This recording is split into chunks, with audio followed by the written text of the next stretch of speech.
thewellnesscouch.com, streaming wellness into your lives. This is Up for a Chat with Cindy O'Mara, Karen Smith, and Kim Morrison.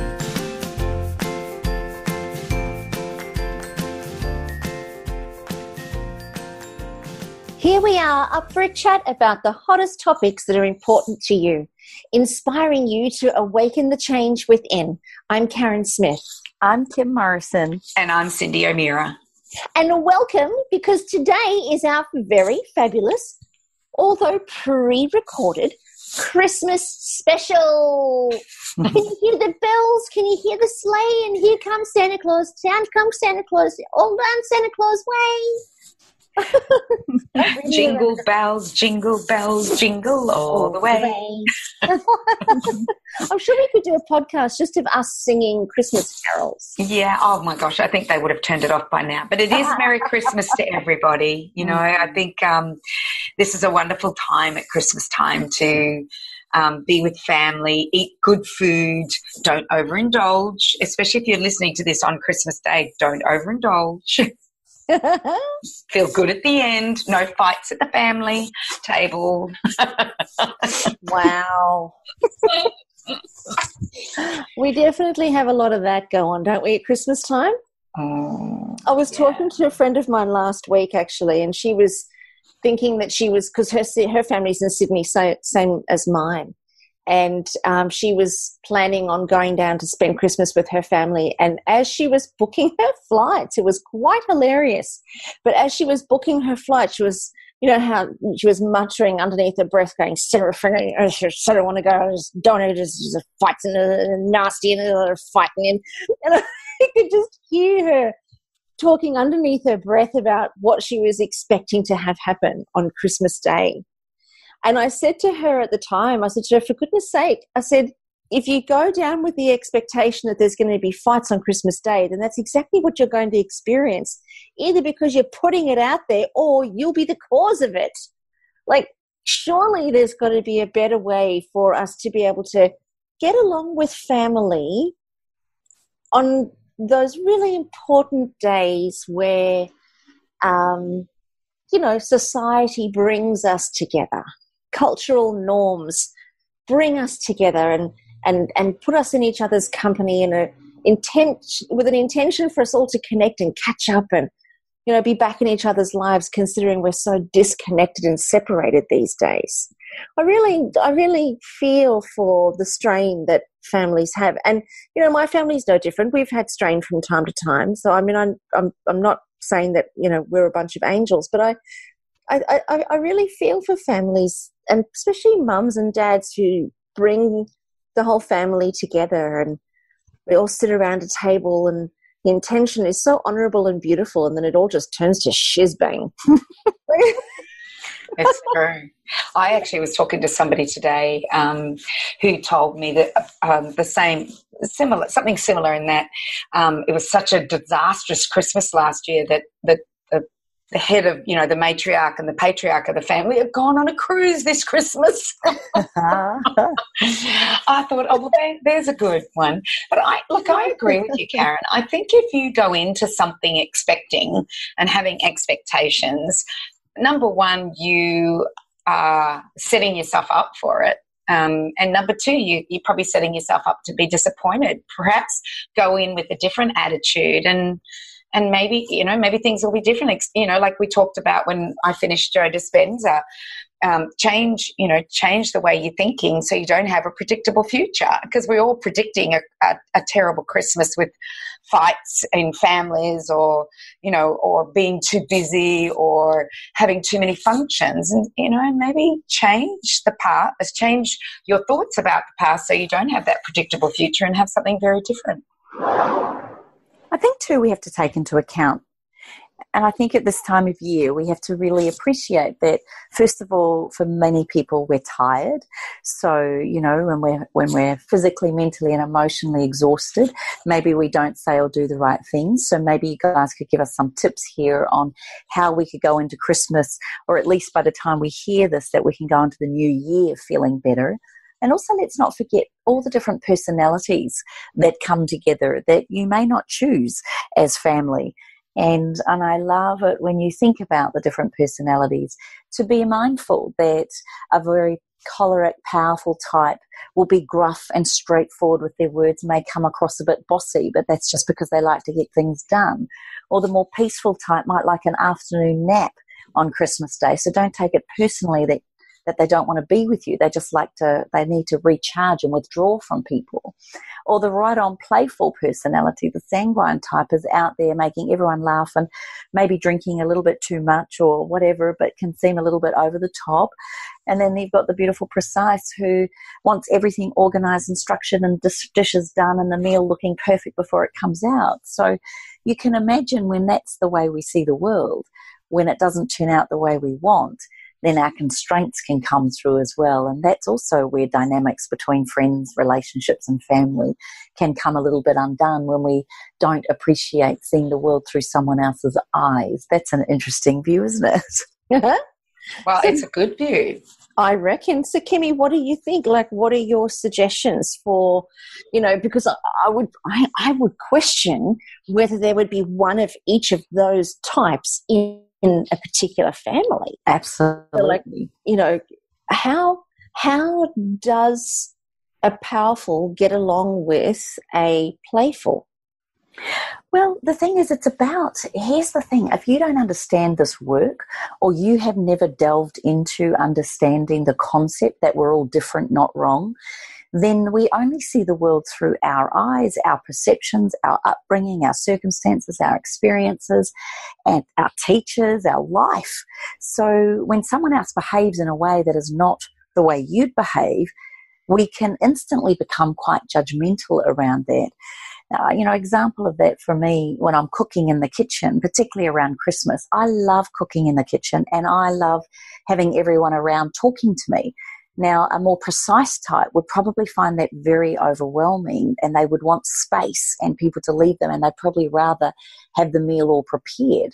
But then someone like my husband, a peaceful kind of precise type, walks in and I've got drawers and cupboards open ready while I'm saucing this and blending that and fermenting this, and he walks into the kitchen and through his world he sees World War III, danger zone, injuries could occur. So he comes into the world and goes, holy heck, and shuts drawers, puts lids back on things, tightens this up, turns off this, and then we can have an argument.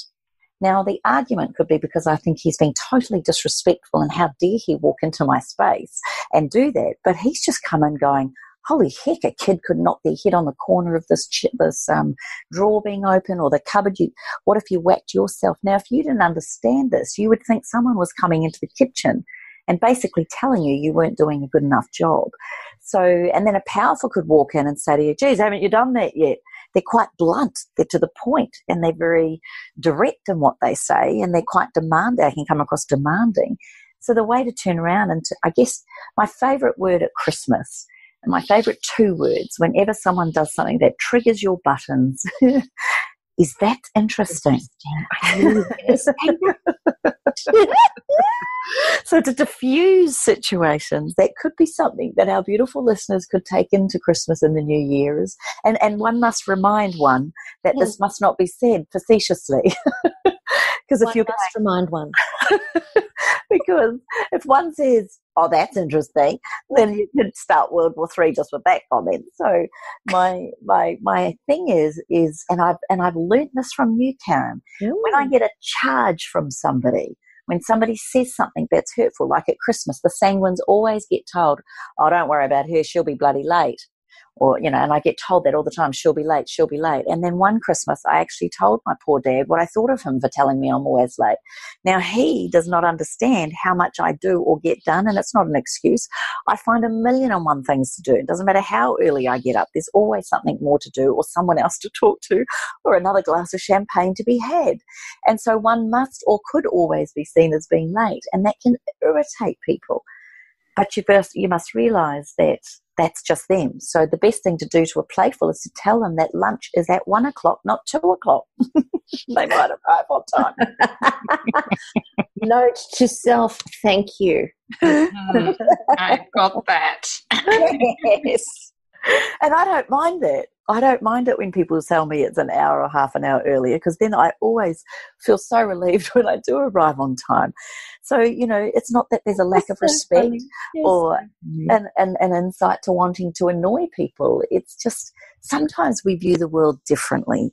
And I would just love to invite people this year maybe to go into the as we finish this 2018, let's maybe go into the new year with an appreciation for us, our differences, our ability to want to please. We all want to be loved, and we all want to please, and we all want to feel like we belong. So if we could take that message of awareness going into Christmas, particularly, I don't know about you guys, but I've found that a lot of people at this time of year are also very lonely. It highlights the loss that they've had. For some people, this is their first Christmas without somebody, and that's really tough. The anniversaries of things, when it's supposed to be a time of cheer. For some people listening to this, Christmas can plain suck. So, I think it's also being mindful, and maybe we can't save the world in that way, but I like to say special prayer on Christmas, even if it's on my own when I get a chance on the beach, that I feel so blessed to have family, warts and all our little idiosyncrasies and all our little differences. I also give thanks sometimes for those arguments or for those indifferences, because at the end of the day, there's a lot of people out there that would give anything to have an argument with a family member that they actually deep down love. I think that's a very good point. I think you're so spot on. I mean, there's so many people who don't have the opportunity of actually having a family that cares for them. And, it's really interesting. No matter how much friction there is, there's something about family that makes it eternal. And no matter what happens or when the chips are really down, I find most of the time, family is usually the one that you can count on. Even if you're not friends, you'll always be family. And I think you're right, Kimmy. I think that there are a lot of people out there who don't have the luxury of having that beautiful family to rely on or to be supported by. Mm. Yeah. I remember when the kids were little, we used to go and pack boxes. I think it was the Salvation Army. I can't remember now, but I think it was the Salvation Army. We did it year after year. And we'd go pack boxes, usually in Brisbane, and then those boxes would be distributed throughout southeast Queensland to families that didn't have anything. And so we would, in our area, put a whole bunch of boxes in our car, and then we would distribute them to the families. And I remember, you'd often be to a little old lady or to a family that, had quite a few young kids but didn't look like they had too much to put together. I'm being judging here, but this is what I saw. And I couldn't believe how many boxes were made, and then how many boxes were distributed, and how many we as one family distributed. And there were many families that did that. And I think that was an eye-opener for the kids that, we had a Christmas tree, there were presents under the tree, they didn't want for anything. I think it's good for people to see what else is happening out there. We had a little bit of laughing about the fact that, there'll be Christmas fights and Christmas and not eating too much, but there are some people out there that don't have anything. So good point. Mm. I think it's also a really good time. I'd love to discover more here with what your guys' thoughts are. Cindy, there's so many people that, there's functions all around Christmas, there's festivities right through Christmas, New Year. And for many people, they then, think, I'll think about that next year. I'll look into that next year. I'll start my new protocol next year. But do you remember the year we actually did the 4-phase fat elimination through Christmas, and never felt better, and loved the fact that we didn't overeat. And I do recall thinking that sometimes it's really nice to be disciplined how we eat over Christmas. What's your recommendations and tips on this? Like, do you have any, even though there might be alcohol served, or there's sugar served, or there's wheat served, or there's things served, and we don't want to offend family members that have made things maybe, what's your recommendation on how to look after yourself through this time? I think what you said, we did the 4-phase fat elimination protocol. That was 2011, and we started late November and went right through to where we were in phase 4 at Christmas. And I remember thinking that whole month of Christmas parties and Christmas everything happening, I remember thinking, well, I think I was in my 50s. Well, I've had 50 Christmases. I've had 50. I know what every food tastes like. I know what that drink tastes like. I know what that's like.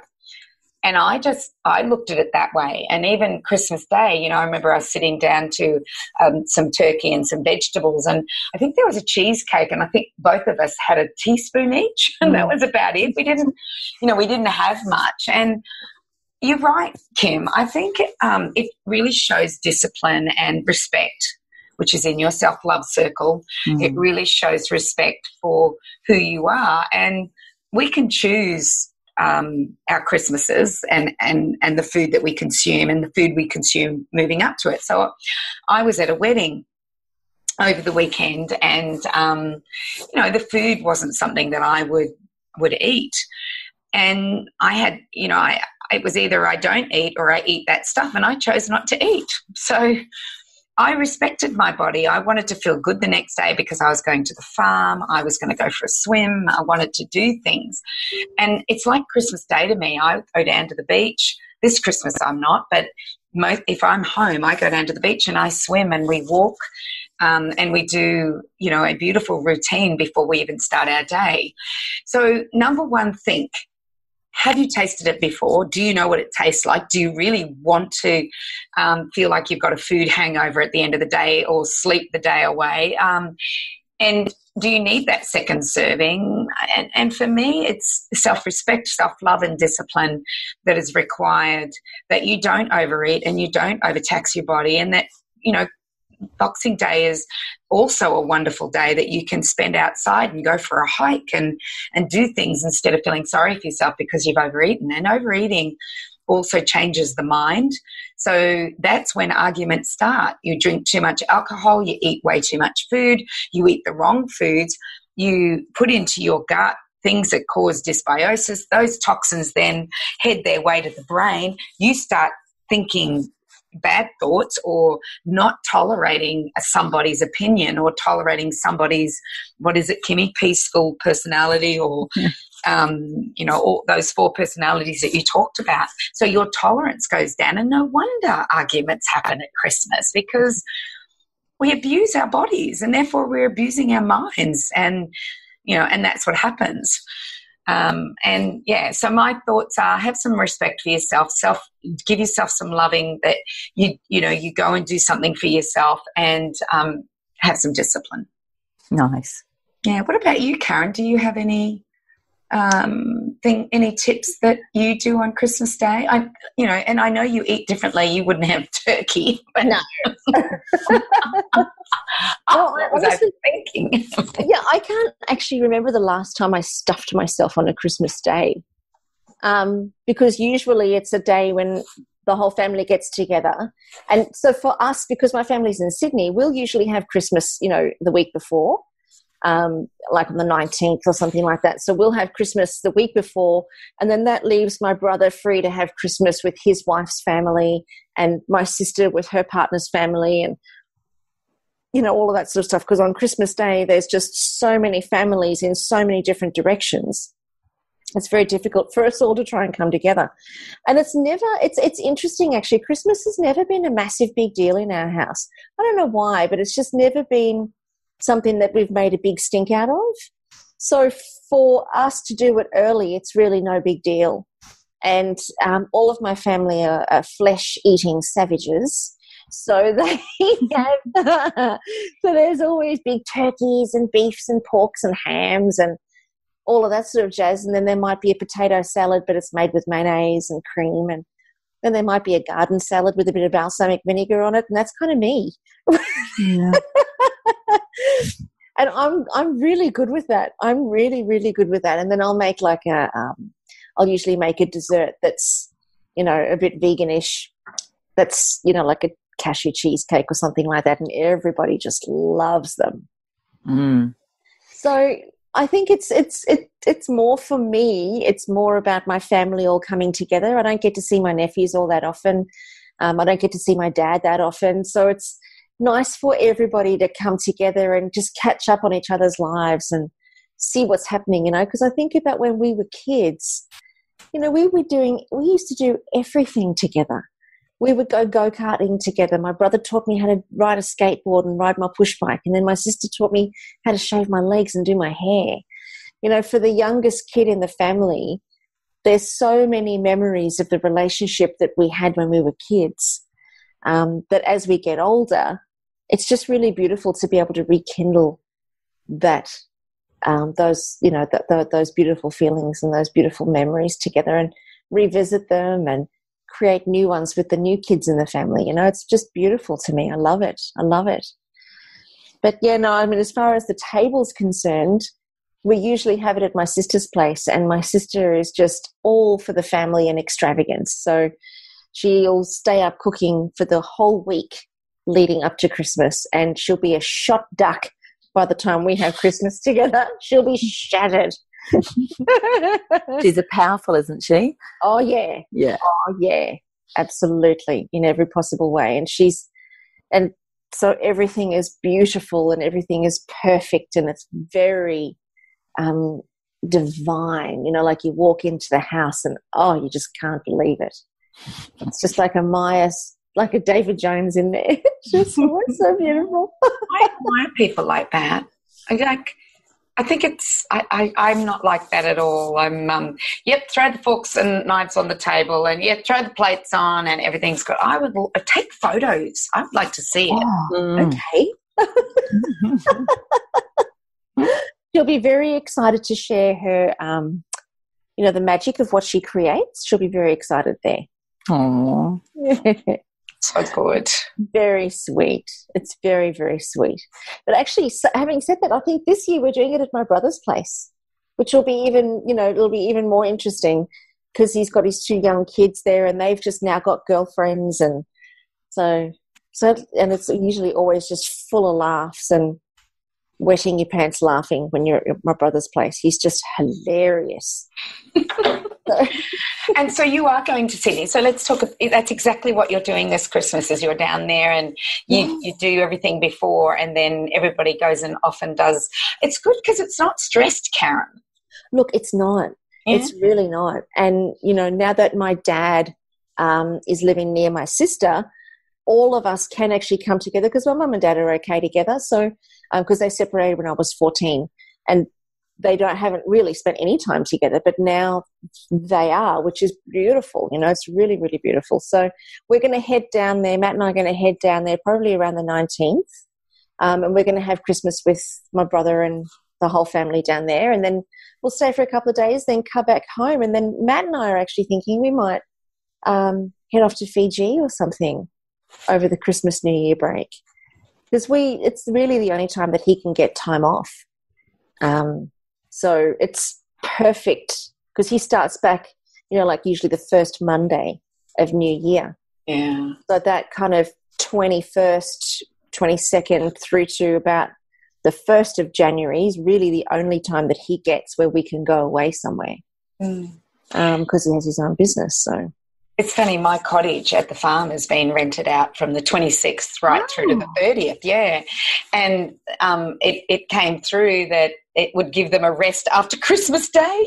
I thought, they're leaving their family, they're leaving everybody, they just needed a rest after Christmas Day. So they're doing the same thing as you, really. They're just getting away. She just said, we need a rest after Christmas Day. Isn't that great? Yeah, yeah. Well, we're not here, so... well, why not? Yeah, we're going away. We're actually away all of December, and we don't get back till the 8th of January. And where are you going, Utah? Where are you off to? Well, we're going to Wyoming and Utah and California. And I might jump into Idaho. I might drop in and see this amazing professor in Idaho, and I might drop into Colorado because I found a farmer that I want to talk to. So, they'll be just two places that I drop into for a day or two, but the rest of the time we're in Wyoming. So, while we're in Wyoming, we're going to the Grand Tetons in Yellowstone National Park, and then in Utah, we're going to Park City. So it's a ski resort come town, there's national parks around and there's lots of fun things to do. So, yeah, we're going to do that. So that's, there's 8 of us going. Oh, that's fantastic. Yeah, so it'll be fun. It'll be a lot of fun. You'll be skiing because obviously it'll be a white winter for you. Yeah, it'll be a white Christmas. And for some of the people that are coming, they've never had a white Christmas before, so it'll be kind of cool. And we do the one present, one person. So we pick our names out of a hat, and you have one person that you buy a present for, no more. And I think it's to the value of $50, and that's it. Nothing else is given as gifts. Because I just think, me personally, I think the whole Christmas thing is too commercialised. There's too much plastic crap that gets given. Christmas stockings are filled with stuff that's just going to end up in waste places. And I'm the Grinch. That's what I am.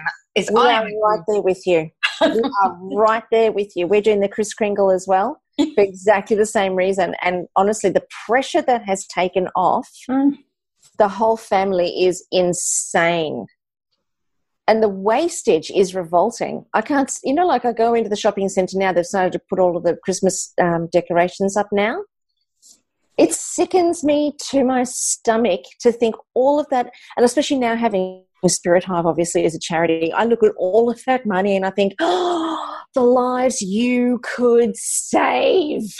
Oh, my God. It makes me feel sick. Well, I think celebration's always important, but we don't have to always celebrate with gifts and decorations. We can celebrate with the decorations of food on a table, or we can celebrate by, going for a walk. We can celebrate many ways, but I just think we've turned Christmas, which is Christ's Mass, which is the birth of a baby, into a commercially driven waste, I don't know how else to say it, but commercially driven enterprise, and I don't want to be a party to it. I even think of the Christmas tree that I bought in the past. It's plastic, and we don't use them anymore. We go and get a tree, and then I think, oh well, then I've cut down a tree. But you just go through the whole process of it. And I don't want to be a Grinch, but I also don't think that we should be doing it. What about you, Kimmy? What do you think about this whole process?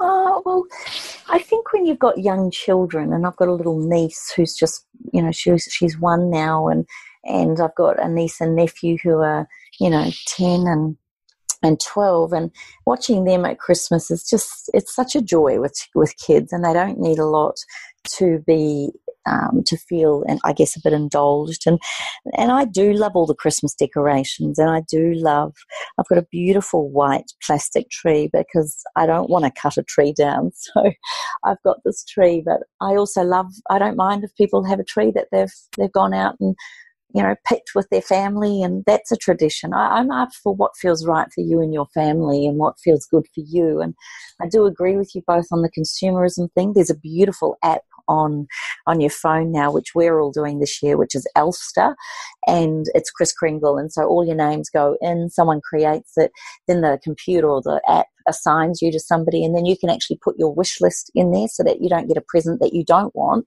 but you can get a couple of options, and ours is $50 as well. And that to me has just made me feel so much better, because the person that I'm buying for this year has actually put in there the things that she wants. So now because I get a real kick out of buying someone a gift. So I know you do. You're the best gift giver of all.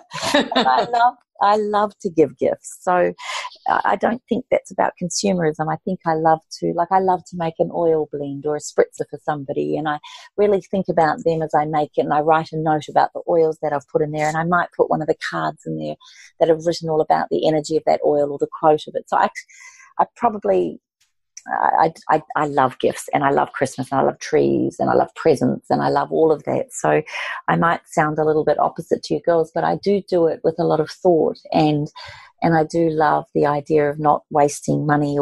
And the kids every year, we had a tradition that they would go through their toys when they were little, and 2 or 3 weeks out, well, actually it was our big first week of December was the ritual for it, and we'd go through the toys, and anything they hadn't played with or touched or that they felt would be really nice to give to another little child that wasn't going to be so blessed this year, then we all took the gifts up to the Salvation Army or to whoever was our local charity, and that made me feel that they were learning the gift of how blessed they were. And then when we bought them gifts, and some Christmases, I'll be honest with you, I thought that I would buy them things and then they got presents from aunties and uncles and then grandparents, and that's when I started to feel sick that I didn't need to fill a stocking because they got so many other things. But I must admit, the things that I bought them, probably boring for them, but it was their new lunchbox for new school year, or the new school bag, the new hat, the new togs, the new pajamas.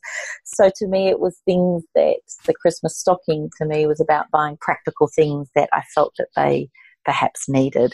One of my other favourite things is that we do at Christmas is there's a board game bought, or someone brings Articulate or a game that's categories or Pictionary or something, and one of the rituals we do on Boxing Day is we all play the games, or if it's Christmas night, and playing games, no television. I love being down in New South Wales or Victoria or New Zealand for Christmas because of daylight savings. And yes, Queensland, wake the heck up. But, I absolutely love balmy evenings, and I don't know, I love Christmas, and I'm very blessed that this year I'm going down to be in Sydney, and I'll be with my family and my little niece, and I'm just, really looking for, and it's her naming ceremony on the 27th, which I'm the facilitator, the celebrant for her naming ceremony. So it just feels really warm and yummy, and both my kids are home, and by the time this goes to air, I would have been to Dubai. So another little ritual that we do, I'm very blessed. Danny has forfeited his business class ticket so that all 4 of us got an economy ticket for his job. He's got a hotel already up there, so it feels very decadent that we go to Dubai at this time of year, but it's because everything is pretty much paid for, so we feel very lucky with that. But what I love about it is that we go before Christmas, so we actually feel like we miss the Christmas hustle, and that's something I'd recommend to people. Get away before Christmas if you can. That's a really nice thing, to go camping or get into nature or go to the cottage, or if you can, maybe don't get sucked into the whole I've got to buy. And having read The Barefoot Investor this year and done my slush fund and all my different things, and I've got my different accounts, one of the things that we're doing in Dubai this year is that the children who are now 19 and 20 finish dance school, what we're doing up there is setting all their accounts up and setting up their house account, their charity account. And I know it sounds bizarre to go to Dubai and do that, but instead of going and buying a whole lot of stuff in Dubai, we've all decided we're having one treat for ourselves that we've all saved up for this year. So it might be something a little bit more expensive, like a phone or a iPad or whatever it is that each of us wants, and we have joy in going to all the shops in Dubai and doing that. But the other thing is we're going to spend a couple of days as a family working out all of our accounts, and it's mainly for me because I wanted to do it for my children, and then I realized the best thing I could do is do it with my children. So that's some of the intentions that we're putting out this year, and that both my children will be opening their house account. So hopefully in the next 5 years they'll have enough to put a deposit on a home. That's our intent. Now, I have 2 questions for you, Kim, about what you've talked about. The first one was you talked about an app. Now, I've just been trying to look for it and I can't see it. What is it called? Elfster. It's ELFSTER, Elfster. So you can do that for a birthday surprise, or you can do it for presents for when you're doing exchanges, but it's particularly good obviously at Christmas when you do the Kris Kringle. And I just think it's brilliant because I've put in there, I'd love a Booktopia voucher to the value of $50, so I'm really excited that that's probably what I'll get, rather than I don't know, a toaster. I don't know. I'm just glad that I'm going to get something that I want. I think it's a brilliant idea because it'd be nice to get something you want rather than something you actually don't need. So that was my first question. And the second question was, you've set an intention, but I also know you set an intention for 2019, and you always pick a word. What's your word or words for yourself this 2019 coming? So a couple of years ago, I started doing this when we did our manifestation process. And I always feel that when I get triggered, or if I get stressed, or if I get upset, or if business isn't going the way I wanted, or I'm getting fatigued, or I don't know, you've taken a comment on social media personally, or whatever it is, and then myself physically, mentally, emotionally, and spiritually. So for the last 5 years, I've chosen words. And this year it was flow and fun. In 2018, which was I wanted to get flow and systems and procedures happening around my business, also in my personal life, because we bought a house this year, and it was really making sure that we had the finances and getting flow in and out of our bank account. But I had to add fun, because sometimes when you're doing systems procedures for a playful like me, if the word fun isn't involved, it can become very monotonous and very hard work to me. So I added flow and fun, which I'll be completely honest with you, I have nailed so many goals this year and feel so proud. And I have had fun, even though I'm exhausted. I have had a lot of fun along the way, particularly with you two at different events that we've done. And I always love the fact that when we get together, even though it's work, inverted commas, I think the three of us always have an element of fun, always, and I'm very grateful for that. So 2019, I decided the fact that I've had to have 2 surgeries this year, and my body's been a little bit injured because of maybe everything I've done to it, and I've pushed it too hard. Everywhere I looked, I kept looking for signs. What's my word for 2019? And I was driving behind a Porsche Cayenne in Brisbane a couple of weeks ago, which had the number plate Gentle on it. And then I was looking up, and I remember turning on the radio, and someone was talking about this gentle man that they had just met, and I kept hearing the word gentle. So 2019, my darlings, my word is gentle. Be gentle on myself, gentle on my footprint on the planet this year. I want to be very gentle with my friends and family. And most importantly, I want to be gentle with my body, my spirit, because, I am a very sensitive soul, and I would like to think that I could be gentle and kinder to myself this year, this brand new year. So that's my intent, my darlings. And what was the highlight of 2018 for you, Kim? Getting my book out. I mean, buying a house personally was amazing, because it actually brings me to tears to think about it, because we've been trying to buy a house for 12 years. So I can't believe I'm crying, because I'm sitting here in my house looking around it going, it's only little, but I absolutely love it. That was a huge thing. And then I feel very vulnerable because the art of self-love was born. So I nailed 2 big goals, and you two were a very big part of both of those. So I was up for a chat, to be honest, because throughout it, the whole time, our weekly check-ins, if you like, and conversations, I'm not sure if our listeners can appreciate just how much I personally, and I'm sure all 3 of us would say it, but how much I take from each podcast for myself. I feel it's a bit indulgent when the 3 of us get together. I feel like it's just the 3 of us having a chat, but you've got no idea how much I feel like it's a chat with my closest buddies, and I learn so much from both of you and our beautiful guests, and I know we've got an intent to up the ante with Up for a Chat for 2019, and I'm really excited about that. So, yes, thank you for asking, and they were my two big things that I got to achieve this year, and you two were a part of it. Oh, that's wonderful. And what about you, Karen? What was your highlight for the year?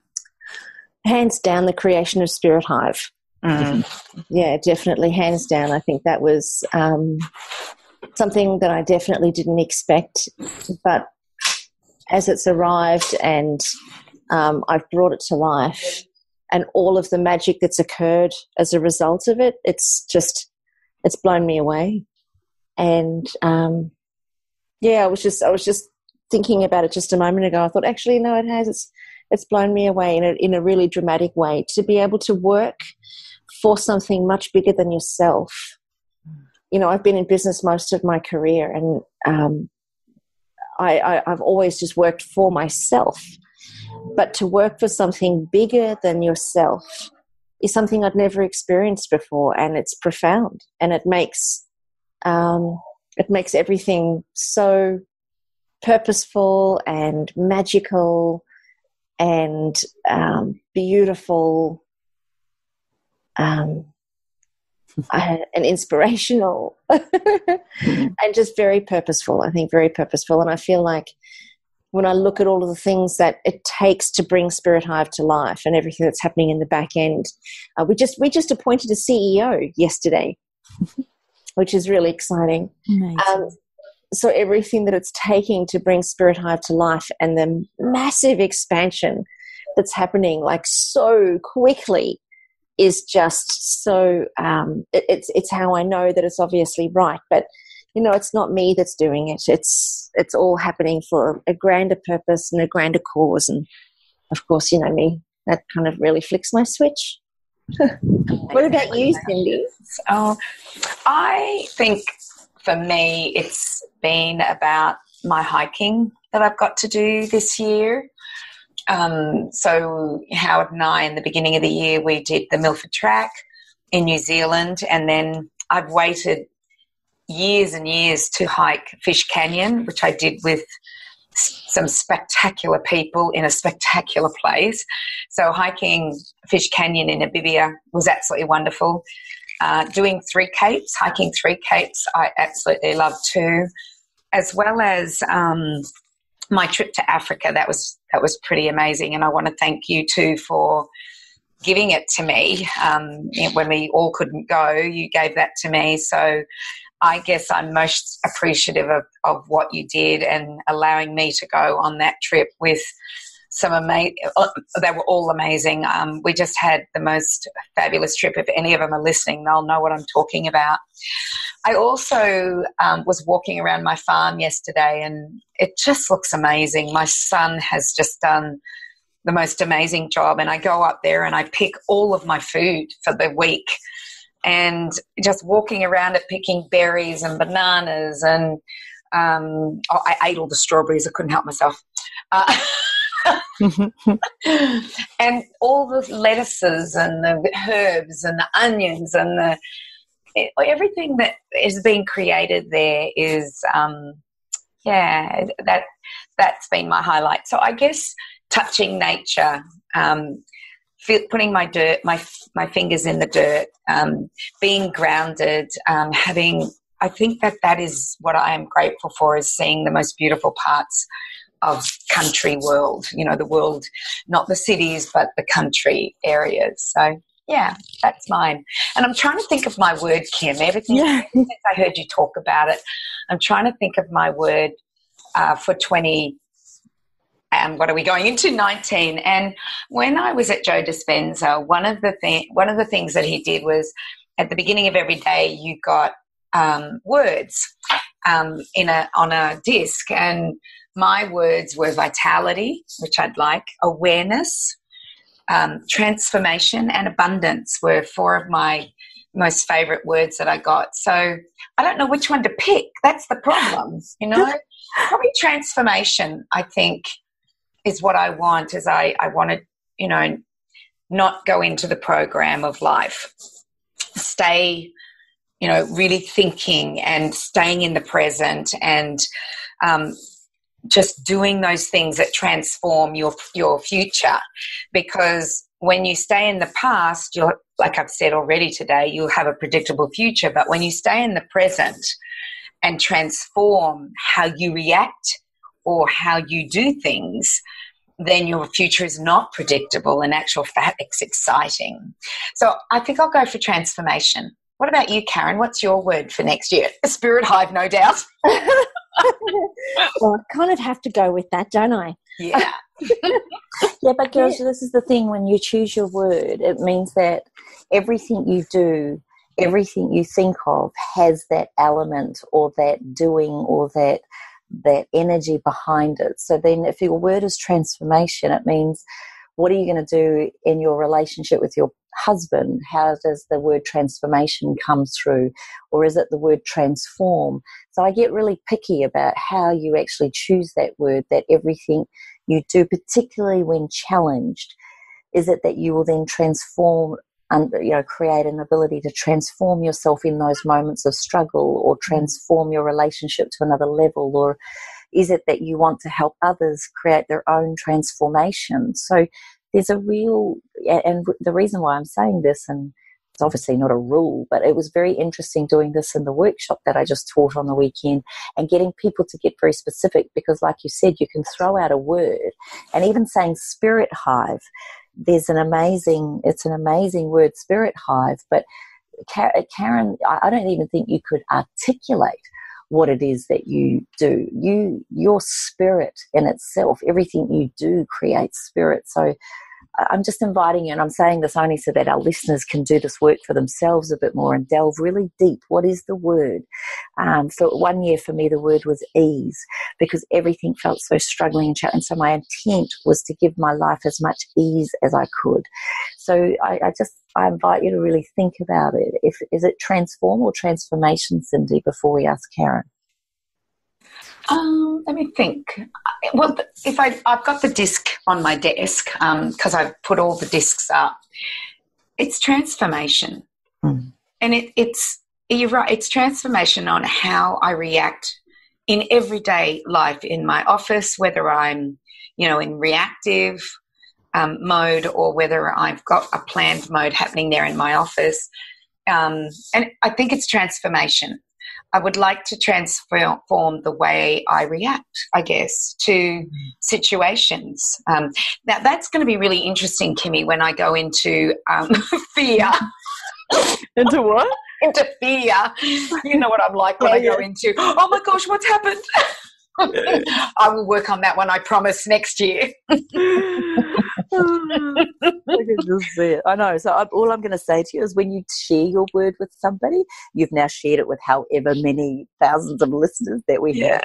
Millions. Millions. So when we see you flapping, we'll say transformation. Oh dear. It's gonna be an amazing year next year, 2019, for all of us, for those listening, I know for the three of us. I think of where we started and where we're going, and I just it's going to be a pretty amazing year to watch. So, Karen, tell me now your word. Well, yum.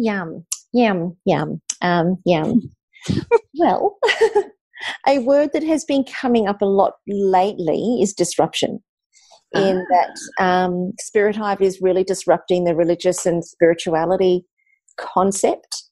We're also really disrupting the way that we raise funds and generate revenue through sponsorships and government grants and so on. So we're really disrupting that whole process, and we're also disrupting the nature of work. So what it means to be employed, what it means to be engaged, what it means to work. We're disrupting that completely. So, nobody is employed for a period of time. People work for as long as they feel inspired to work, and then after that they can either go on to assist or step aside completely. So there's no expectation that anybody should be in their roles for any period of time. It's only while they're doing their best. And it's kind of only driven by genius. So for all of our volunteers and for everybody that comes on board, like our CEO, her role is not determined by us. Her role is determined by her genius. So that way she's more inspired more often. And then obviously Spirit Hive reaps the benefit of that. And then we just hire people that complement. If there are some things that are not her genius, we hire people who do have those geniuses. And then again, like I say, there's no requirement that anybody should work for a specific period of time. So we're really disrupting that whole concept. So I'd like to think, disruption won't be the word for next year, because that feels a bit on the edge. But for me, I feel it's more about, can I have two words? Yes. Can I? Yes. Well, you've said genius quite a lot of times. It's interesting. I kept hearing genius. So did I. Yeah, I'm good. You're very good. Had not thought of that, but hey, I will keep that in mind. What I was going to say was going beyond. So going beyond my conditioned thinking, going beyond my own belief systems, going beyond the world's belief systems, going beyond society's belief systems, just really going beyond in all aspects, beyond my beliefs about money, beyond my beliefs about freedom and liberation, beyond my beliefs about what's possible for humanity, what's possible for me, what's possible for our animals, what's possible for love. Just going beyond the boundaries is definitely something I'm personally working on for myself at the moment, going beyond what's physical. And really exploring. It's kind of like, I know I refer to the Matrix a lot, but it's kind of like going beyond the bubble we kind of live in, going beyond the matrix of what we think is right and then and normal, and really exploring what exists beyond that. And I don't know what that is in all areas of life, but I know what that is in terms of my own self-awareness and my own experience of myself. I really feel like I've gone beyond the construct of myself, but now I'm interested to take that outside and see what that means when I go beyond life and humanity and society and collective consciousness. So very deep, very, very deep. I love it. Genius. Yeah, genius. Genius. It's really fun to do it, isn't it? To think about, because Cindy, you've taught us this about the intent alongside manifestation. So maybe Merry Christmas is Merry manifestation from us. And it's a chance to really, really put an intent into, because so many people say, don't they, I wonder what 2019 will bring me. And my invitation always is, what are you bringing to 2019? Sounds wonderful. Agreed. What a beautiful podcast we've had, girls. I love you both. Merry Christmas, my darling besties. I love you to the moon and back, and I absolutely am so excited to be on this ride with you two for next year. And right back at you, Kimmy. I think it's going to be a spectacular 2019 of diving down rabbit holes, really deep ones, clearly, and really amazing experiences for us and for our listeners. We're going to be bringing you loads and loads of opportunities for our listeners to be able to spend time with us in 2019, and we're very, very excited about that. So make sure that you pay attention and you listen in, and make sure that you tell everybody that you know about Up for a Chat. So Merry Christmas, Kimmy. Merry Christmas, my Cindy. Merry Christmas. I hope Santa's good to you, and I hope you're feeling incredibly loved, unbelievably treasured, and very spoiled. We have each other, and we'll always be loved and spoiled between us. Merry Christmas, everybody. Yeah, from the bottom of our bottoms, as Karen would say. Through that. Toads to the bottom of the bottom. So thank you for tuning in for our beautiful Christmas special. Have a wonderful Christmas, a spectacular new year. We are going to see you guys on the ride in 2019. Get ready, strap yourselves in for a brand new and improved Up for a Chat, where you get to become part of the ripple effect that's changing the world. We'll see you in the new year. Bye for now, everybody. This has been a production of TheWellnessCouch.com. Check us out on Facebook and join in the conversation on Facebook.com/The Wellness Couch. Subscribe to each show on iTunes and check us out on Twitter. The Wellness Couch, streaming wellness into your lives. Whilst the Wellness Couch presenter endeavor to provide accurate and helpful information to their listeners, these podcasts cannot take into account individual circumstances and are not intended to be a substitute for health and medical advice from a qualified health professional. You should always seek the advice of a qualified health professional before acting on any of the information provided by any of the Wellness Couch podcasts.